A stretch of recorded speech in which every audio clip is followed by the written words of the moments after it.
Yo, what is up? So I'm going to be making a fast guide on how to unlock the jungle biome. Now here's what it looks like if you haven't seen it. The Moss King has given us access to this lovely jungle. The Brainrots have a thicker bark, making them tier 3. So yeah, well that's the the index for the biomes. And then this is kind of what it looks like. Obviously we've got some jungle trees. I'm sure everyone's probably seen it on videos and stuff by now. Looks pretty cool. Definitely leave a like and subscribe. I do sometimes do giveaways, so definitely subscribe for that. You don't want to miss out. Also leave a like if you can. Now let's begin. So first of all, in order to unlock the jungle biome, I don't know why I said that so weird. You need to unlock the desert biome first because they're actually in order. You start off with the Greenlands. Everybody has this one.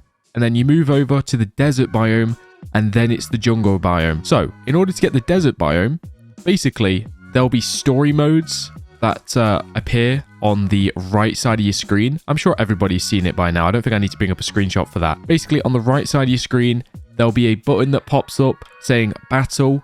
And then you need to click the second battle button and then it will start like a story mode mission. Basically, you need to complete that. And every time you complete them, I believe it has like a half an hour cooldown or something. So every half an hour you can do one. And that is very important because in order to unlock the desert first, you need to do 25 completed story modes. By the way, it needs to be victory. You can't just start the story mode and then have a defeat and then, expect that to be the same. It needs to be a victory. So I guess that makes it a little bit more difficult, but yeah. And then once you've done the desert, to progress from the desert to the jungle, it's practically the same thing. I don't know the exact number for this. I believe it's 25 again. Not 100% sure, but I know it's a lot. Basically, yeah, just do the same thing. In the desert biome, do 25 story missions or whatever the number is, and then eventually you'll unlock the jungle. Now, there's a few things I want to mention. First of all, well, actually, no. Okay, wait. No, let's explain this first. So, one really fast way, and what I highly recommend you do, is you get yourself a macro. Now, a macro is basically where you can like record your mouse, so you can like click a certain point on your screen and then click somewhere else, and it basically like records it, and then it like automatically replays it, basically. I know a lot of people use like Tiny Task or whatever. Pretty sure there's a lot of free ones you can get. So one really good way to get majority of the story modes done by literally just AFKing is having a macro. So pretty much what you want to do is start your macro, click on the battle button, which would be on the right side of your screen, and then click the second battle button, which will then appear in the middle of your screen. And then also there's a third button you need to click while recording your macro. There'll be a continue button in the middle as well. Don't forget that, because if you click the two battle buttons on your macro, you'll find that you won't be doing many battles because that continue button will actually stop you from clicking the next battle, if you know what I mean. Because technically your battle doesn't end until you hit that continue button, so do not forget that. Also, the continue button is kind of just in the center, so what I usually do is I just spam click in that area, and yeah, you'll pretty much get it. So yeah, if you replay your macro like that, you'll be able to do a ton of the story missions. Let's say you leave it on overnight. Now, if you come across this problem like I did, so I was AFKing the pretty much just like that with a macro, looping over and over again, just doing the story missions every half an hour. But eventually it got to the point where I couldn't just AFK the story modes anymore because they were actually getting pretty difficult. I remember waking up one night specifically and I was thinking, how have I still not unlocked the jungle? And then I realized it was actually because I was failing the story missions. Now, do keep in mind, that was before I did do a massive upgrade to my garden. I did basically have a full garden of shroom beanos. So yeah, as you can see, I've now sort of upgraded to the king limones and the mangoes. So probably these days I would be able to complete it. Back then I couldn't. I think it was like the final 5 or something. So if you are failing them by AFKing, what you need to do is you obviously need to manually play. Now, one thing you can definitely do that's going to massively help you is don't forget you can use like frost grenades. And also if you've got like handcuffs, I guess, although I wouldn't recommend using handcuffs because handcuffs are somewhat rare-ish and you want to save these for like admin abuses, really, like just in case they spawn like a massive like upside down 6-7 or something. That's when I would use my handcuffs. But the frost grenades, they're super easy to get.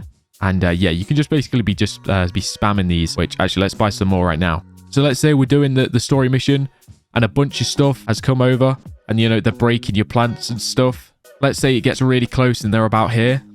That's when I would basically be spamming my frost grenades down. Because also, if you didn't know, in the story missions, what the Brainrots actually do is they actually break your plants. Which, by the way, a lot of people are asking about that. When they break your plants, it doesn't permanently break them. It only breaks them during that story mission. Yeah, so only during that story mission. So when it ends, you do get your plants back, thankfully. That would be pretty harsh from the devs. If every story mission, if something got broke, you literally lost it forever. But no, they basically like regen after the battles, if that makes sense. So yeah, just don't forget you can use your frost grenades. Obviously, you are going to need a pretty good garden though, so definitely make sure you're stacking up on loads of seeds. Similar to how I shown you with the macro where you can AFK the battle, you can actually AFK the shop. So like if you, well, I'll show you quick. Basically, if you set up a macro to where you click the plants button and then click E, and then like scroll up, you can basically scroll down and you can buy the seeds. I'd recommend just all the secret seeds basically, or I guess even the godlies or mythics or whatever you want to buy, and just set up like a loop to just buy the seeds. And that way you should be able to get quite a lot of good seeds. Also, I wasn't going to mention this, but I've just remembered actually. So what I do is, because obviously in the story missions, what happens is they break all your plants, right? But it's actually in order. So what I would highly recommend you do is you have all of your plants that have the weakest damage at the front, and then everything that like, you know, so in order from worst damage to best damage. So realistically, at the back row, you'd want your biggest plants with the most damage, because obviously these guys are going to be the ones that are broken last, which is ideally what you want. So pretty much you basically use all of your plants at the front here as kind of like bait, I guess, you know, that, well, they're kind of like the sacrifices, I suppose, just so, you know, your bigger plants with the most damage back here can do a lot of damage, if you know what I mean. So yeah, don't be shoving your best plants at the front. Put them at the back, have your weaker ones at the front, and yeah, that should work pretty well for you. Also, if you really are struggling, don't forget you can use potions, I guess. Now, obviously, there's certain potions. Don't just spam them all, because there's actually some that might or won't really help necessarily. So, I mean, I guess the only potion really that would help is the damage potion.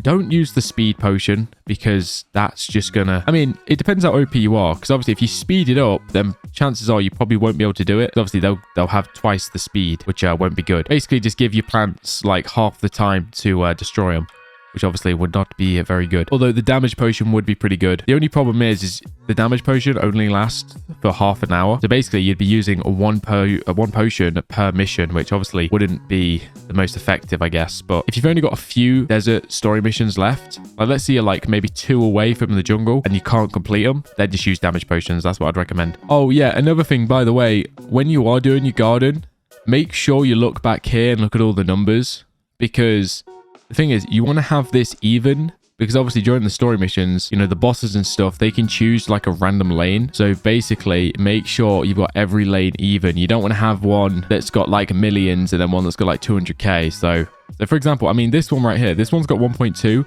and then this one's got 280k. But obviously, there's not much I can do about that, because that's just how OP that plant is. As you can see, I don't have any other plants in this row. It's just that one. But try and make them somewhat even. Although I guess I could technically make these more even here, because like this one's 500k, that one's 260. I definitely need to change some things around. But yeah, do keep that in mind. Don't have a row that has like 10k damage and then one that has like 500k. That wouldn't be the most ideal situation. So I'm pretty sure in the story, if one plant gets to the end, I'm pretty sure it fails you, which will be a defeat. So obviously that's not good. So definitely make sure you organize your garden more efficiently. Now, I'm pretty sure I've mentioned everything I wanted to. I guess the only thing I can think of right now is the cards.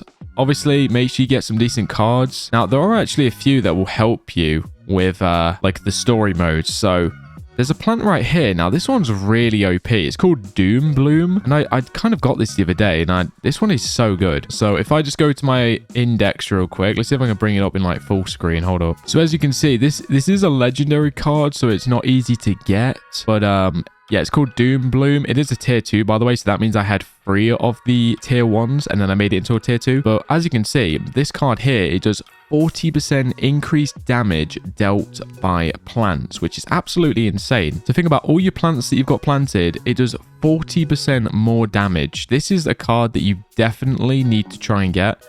Even if you can't get tier 2, try and get a tier 1, because tier 1 is still actually very good. Like it does, I think it's 35% damage increase by plants with a tier 1. So it's not even that crazy of a jump with tier 2, to be honest with you. I mean, well, 5% is all right, but you know, tier 1 is still very, very good. So highly recommend you try and get that card, because that's definitely going to help you out. Also, I've got this card here, this Bloom Ascendant. Basically, after slaying 1,000 Brainrots, buff all plant stats by 115% for 5 minutes.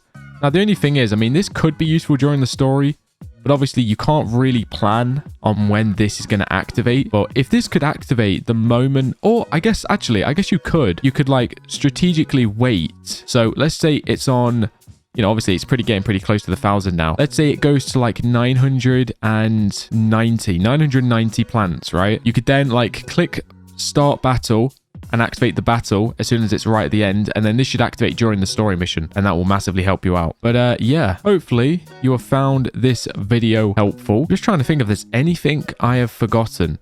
Pretty sure I mentioned everything, I think. If I did forget anything, please do let me know in the comments, because yeah, I mentioned so much in this video that it's kind of hard to retrack on what I might have missed. If you've got any extra tips and stuff though, definitely let us know in the comment section. I'll try and heart your comment if you've got some good extra tips that I might have you know, forgot to mention. And also obviously, you know, it just helps newer players out and stuff. So yeah, appreciate you. Hope you have a really good day, and bye bye.